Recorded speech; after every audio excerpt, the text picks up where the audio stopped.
Let's talk about an uncomfortable truth. Oftentimes, I hear people complain about their sales team not having the right attitude. They're showing up to work and they're not necessarily performing really well because of their attitude. This is what certain learning and development managers or sales directors or sales managers think. Here's what I would actually say now from my perspective, having worked with sales teams in over 20 countries. Attitude, yes, it helps. But how can we expect people to bring their best attitude when they're kind of thrown in the deep end and they're expected to perform when they're not been given the right tools, the right words to say, and how to handle with certain challenging situations? This is a recipe for disaster. It's predictable and it's preventable. And all you got to do is to give people the tools to succeed, set them up for success rather than failure in advance. And so this is where sales training can do miraculously. It is really giving people that structure, the words, and it's giving them also the time to practice and rehearse what I call practice and drill. See, sales training, if done well, will be able to help your salespeople not just to understand themselves better, but to help them understand other people better. And let's just face it, when salespeople are going out, they're making the calls, they go into the networking events, they're doing the one-on-one meetings, they're doing presentations and demos and quotes and proposals, steps in the process, especially the more it is a big ticket item. And we're talking B2B, chances are there are going to be multiple steps along the way, multiple touch points, multiple meetings, multiple conversations over the phone, and so on and so forth. And all of these steps basically come down to a potential to either work or not work. So imagine now, let's just keep it simple. 8 steps in the process, right? So one would be thinking ahead, planning your time well, being productive with time management and so on, and ensuring that time that we have, say 40 hours a week or so, times 45 weeks a year in a country like Australia. Yes, we have a lot of holidays, which is great. And we want to make sure that we're productive. So we only have roughly about 1,600 hours a year. Then the question is, how is a sales professional or a business development manager going to effectively deploy or, even better, invest that time wisely? Now, once again, in the absence of sales training that helps people think strategically on how to invest their time, people are just going to do what comes to them by default. Example, if you're very much of a people person, you will find reasons to have conversations with people all the time. So as a salesperson, you will pick up the phone or you will go and see people. That's in a nutshell what people-related salespeople will do. If, however, if you're more like a transactional or more like a goal-oriented salesperson, you're going to be very, very kind of almost surgical about your time and be very protective of it and make sure that you're invested for an optimal return. So you're going to think transaction and therefore less relationship investment. And so you might try to make it a lot more compact than what it will require to do right by a customer. And so once again, time management, we all have our personal preferences that sneak into our weekly schedule. If we are not shown the right way on how to do it in the industry we're in, the company that we work in, and the sort of big ticket items that we have on offer. And so ideally speaking, strategic planning in a way as a sales rep or a BDM is taught on how to do it. Example, when we work with organizations, we know that to make X amount of revenue a year, let's say a month or a week, we got to bring it back to the sort of number of meetings required and a certain closing ratio and then an average dollar value. And so we re-engineer basically with the end in mind back to what an ideal work week will look like for a sales rep. This is a strategic decision, and we train people on how to use that time right from the get-go. This is step 1 or phase 1, which is the planning side of things. Great sales training will then also help with the second phase, which is if you're now going to build relationships with great opportunities We know what our ideal client looks like. Then we're going to find ways to get more time in front or speaking to people like that. Call them strategic opportunities. And then now the question is, how are we going to reach out to those people, connect with those people, and have the right conversations with those people? And of course, that also includes the pitch. But now this is outreach, prospecting. It's not easily done for many people because certain salespeople are very good at networking. Other people are very good at one-on-one meetings. Other people thrive in a referral type environment where people are helping each other, either with centers of influence or strategic referral partners, or in environments like BNI and things like that, like referral networks. If you now know that we all have certain strengths to play for, it's great to play to them. But again, what is the right mix to reach the right people? Because the chances are that some of the best opportunities will need cold calling. And I can tell you, very few people are good at cold calling. And so the question then is, for the product or services that this organization now sells, what sort of prospecting method will be a very important one to consider, or what prospecting mix will be important? Once again, a salesperson might be good at one thing out of three, but it still needs two to be taught. Equally, another salesperson on the same team may be good at one other thing, but not good at the previous two.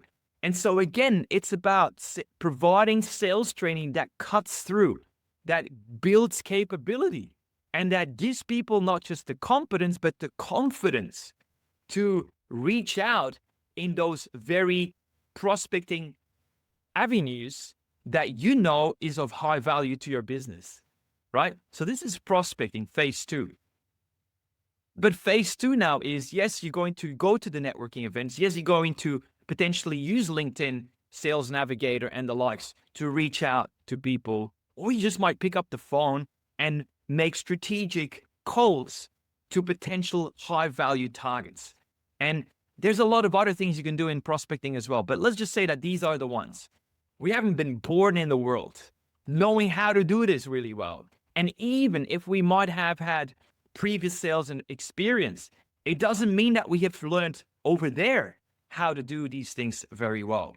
So prospecting is a golden opportunity for organizations to build capability, to build skill, to build knowledge, to build know-how, and build also cellular muscle.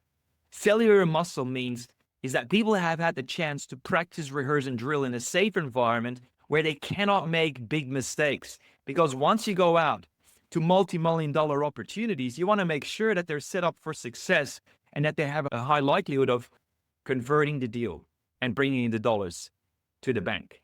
And so prospecting is yet another way for sales training to really add a lot of value. Third now is first impressions. First impressions, we all know that people judge other people like a book on the cover. And whether you like it or not, whether you think it's fair or not, it doesn't matter really, because people just do. So we might as well work with that and incorporate it into our method of selling, the way we approach and develop relationships with clients and prospects and the likes. And so here's now with the first impressions is now a golden skill whereby we learn how to read people before we even meet them. Ideally speaking, we do it beforehand. So this is where part of the planning is on profiling our key stakeholders, not just the client, the key stakeholders, because the stakeholders might be a mix of multiple influencers and decision makers and users of the product or service that you are offering for people to buy. And so if you now have certain, let's say the CFO who needs to sign off on it ultimately at the top, the CEO who needs to be the first champion to say, yes, let's go and do this. But then at a lower level, you'll have a manager, which is either a project manager or an operations manager or the branch manager or something like that. Guess what? There's multiple stakeholders and chances are that they won't be all of the same type. which is where profiling and client psychology is essential. So now the question is, how are your people in your sales teams and your BDM teams equipped to read people's mind, to understand where they're coming from, understand what the key drivers will be for those people to either support or veto an opportunity with your business? This is where, again, understanding where people are coming from, the needs, the wants, the buying desires, they easily will oppose what will sound risky to them, what will potentially backfire. If you understand all that, you can bake that into your sales process and make sure that it's effective. Because yes, to some extent, sales is a numbers game. Most people would agree on that. I also understand that sales is a high qualitative game as well. And the higher the quality is, the higher the quantity will be in terms of conversions. Is because I know what other organizations are doing with their sales training and what sort of conversions they get.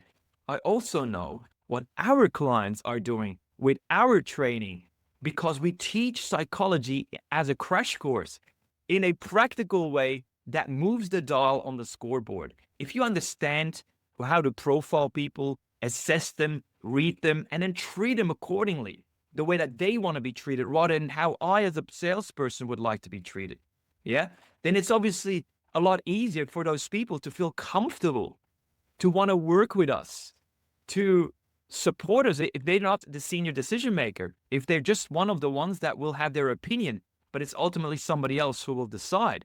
Well, guess what?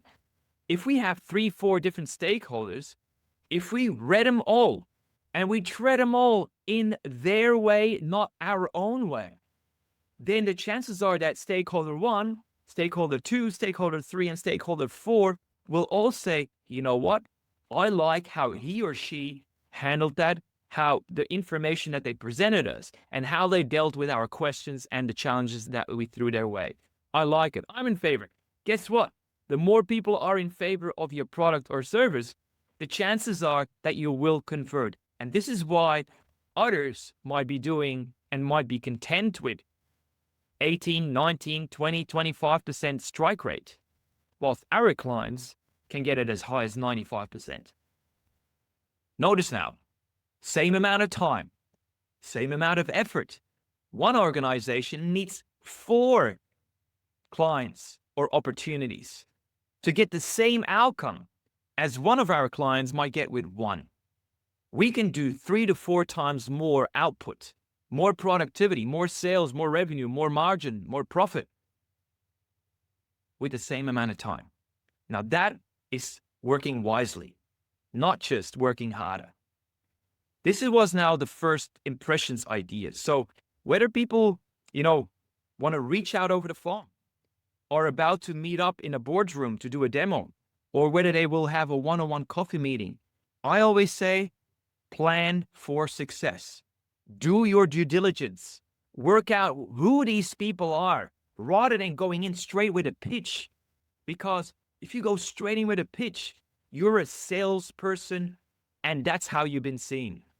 If, however, you go in while you tune in with the person, which is now the next stage where you actually meet up or you speak to them over the phone, where you are building now a connection on a human level before you talk shop, your opportunities will gradually increase. The doors will open more widely because all people, to some extent, have a certain need that if it's met, it's great. And I can tell you one thing, it's not just coming in with a straight pitch.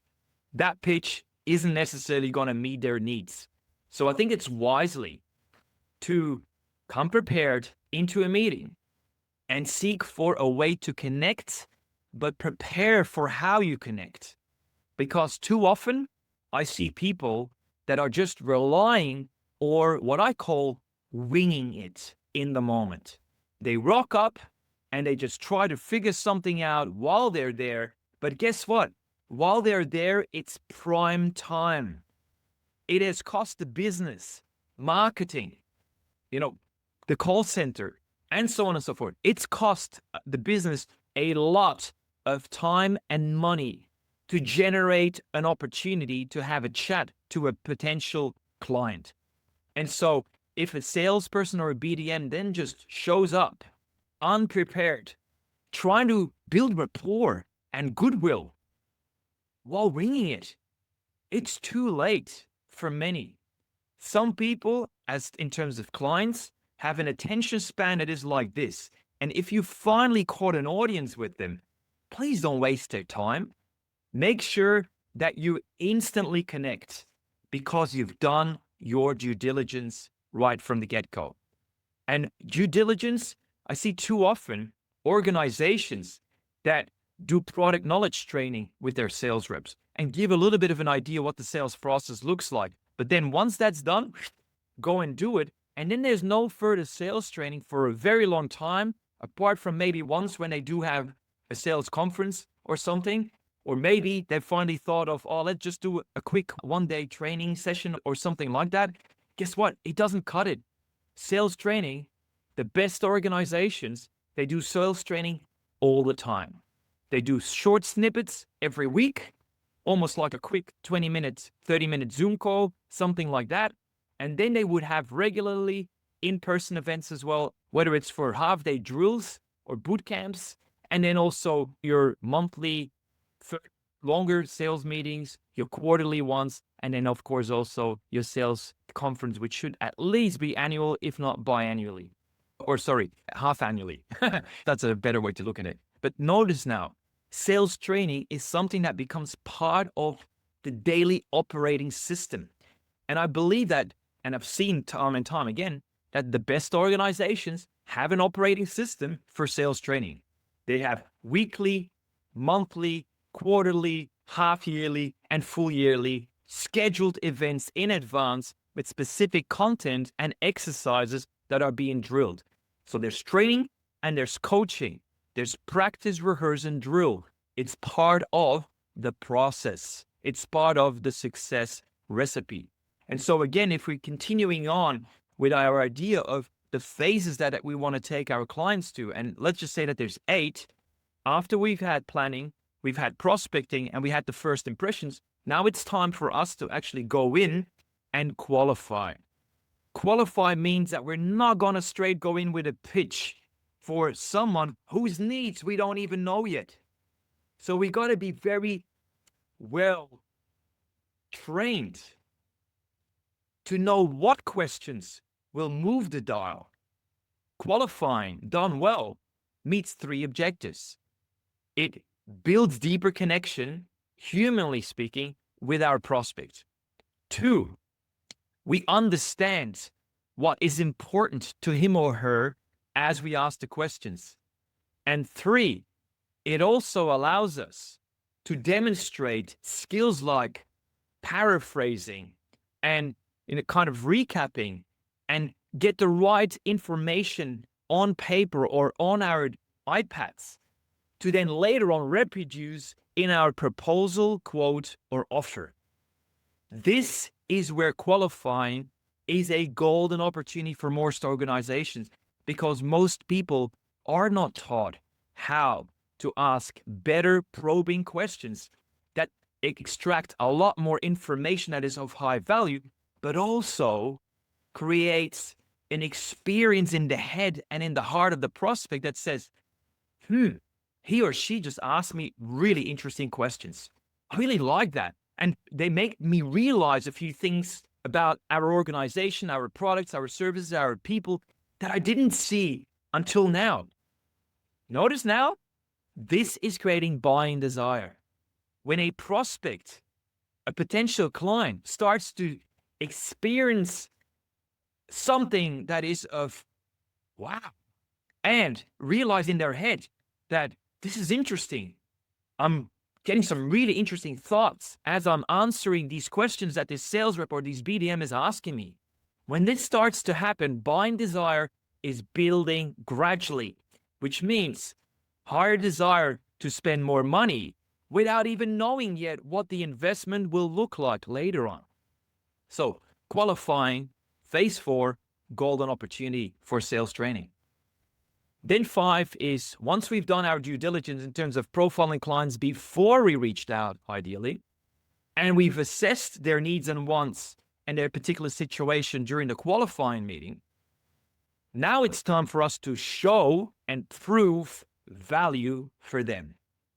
This is where we then come in as the best BDMs and sales professionals, where we demonstrate that not only did we listen, not only did we fully understand what the situation looks like, but we came back with solutions to their biggest problems. It's not just one solution, as I already kind of alluded to.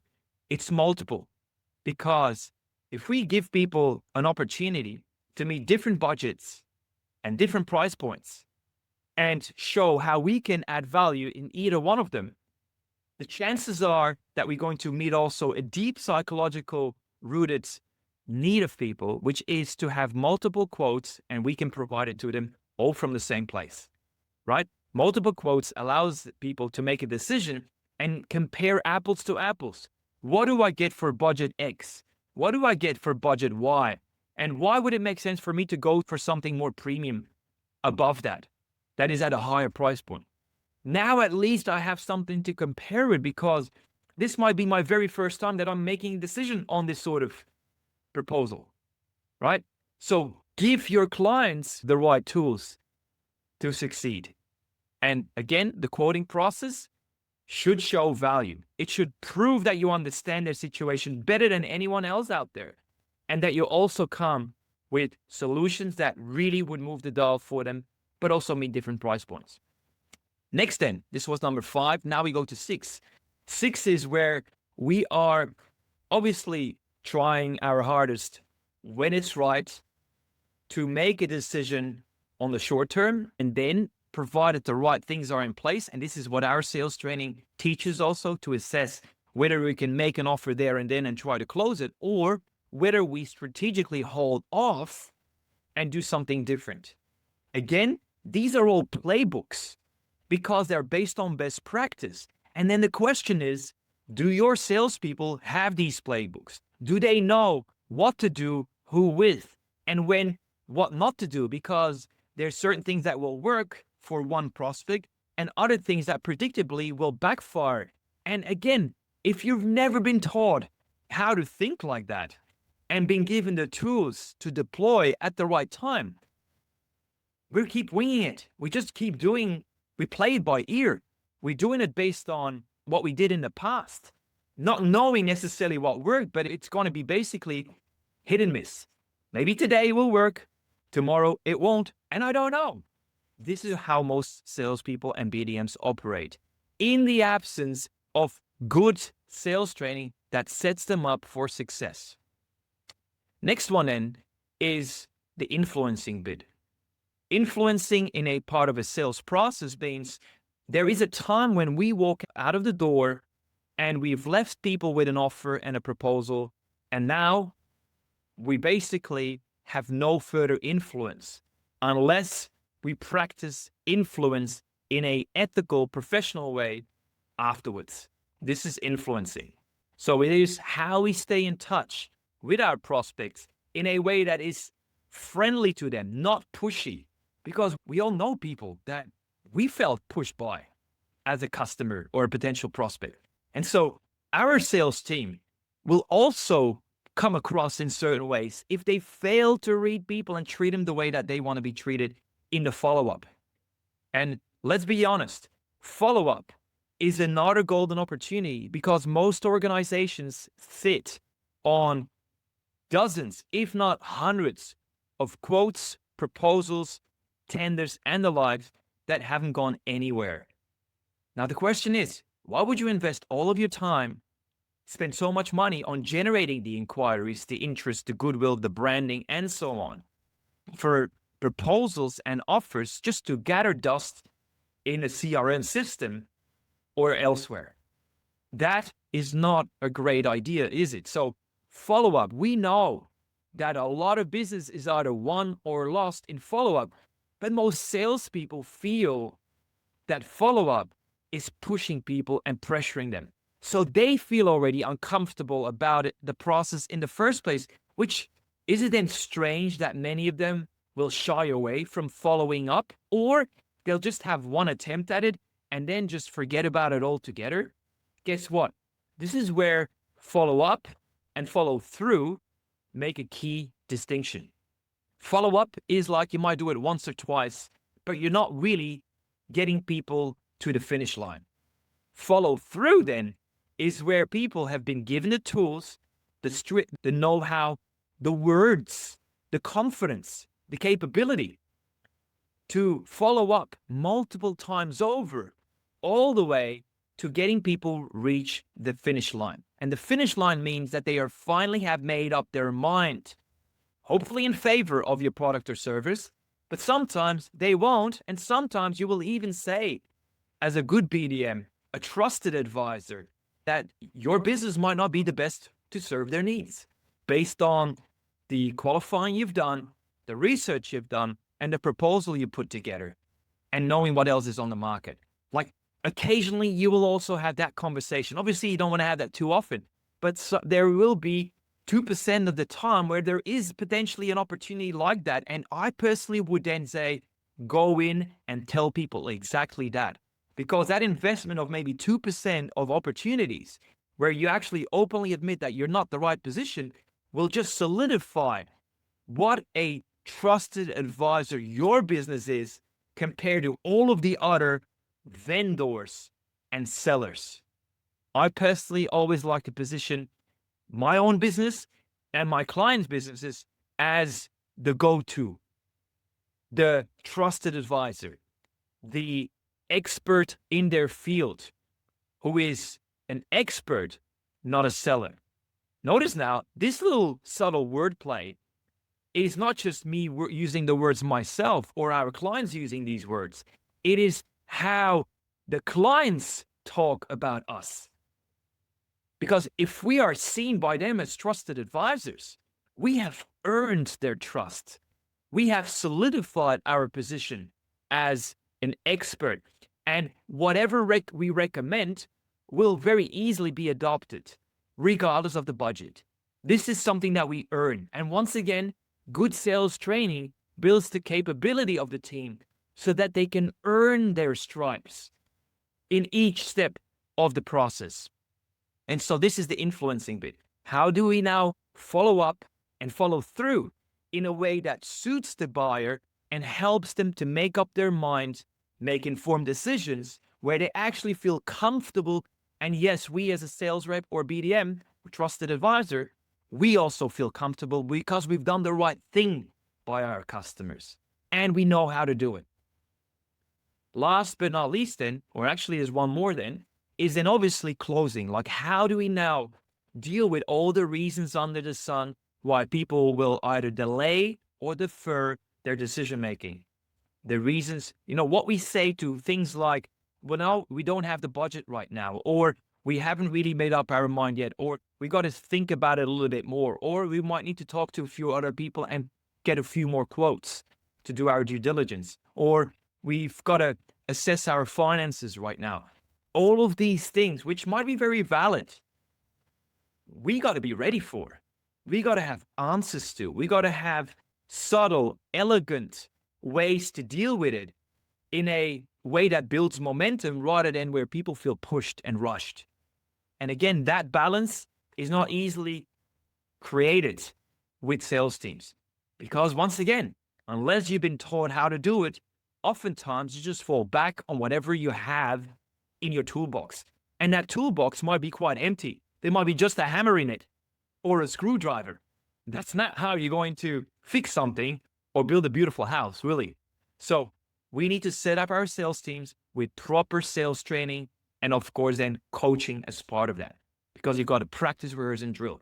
Last one, as part of the sales process, is where we actually are, once we have earned people's business, is that we actually do our best to keep adding more value and grow our opportunities with the clients in their best interests so that it's a win-win. We help our clients win and we win. We started off with one project at X level and suddenly we've been able to grow the pie, grow the revenue and the profit margins and the opportunities as well. Good for them, good for us, because we've helped to fix their problems. In any sales methodology, you got to have clarity of steps. And most of the time, salespeople, when we assess them, which we've done plenty times over the last 16 years, we notice that most salespeople score high on 1, 2, maybe 3 or 4 things out of the 8, which means that there's gaps that need to be addressed. And the best people to address or assess these gaps are salespeople or people that are trained to help sales teams perform at a higher level. It won't be HR. With all respect, you guys might be doing great in many other areas, but unless you understand what sales looks like, you got to have an other person that understands the field and has done it and has gotten the results to see exactly where opportunities lie for sales team and business development team development. We've seen time and time again that small investments in sales training can lead to big outcomes on the scoreboard. There is commercial value, and I'm very happy to also walk people through that should ever you would have questions around that. I'm going to wrap up this session for today, but I look forward to hearing more from you as well. Any thoughts or questions, please post them below the video. We're always here to help. And anytime when you'd like to speak to us, just reach out and we'll very happily have a discovery call with you. So sales training, it does make a difference. However, it's got to be the right one for your organization. My name is Bram. Thank you for joining me today.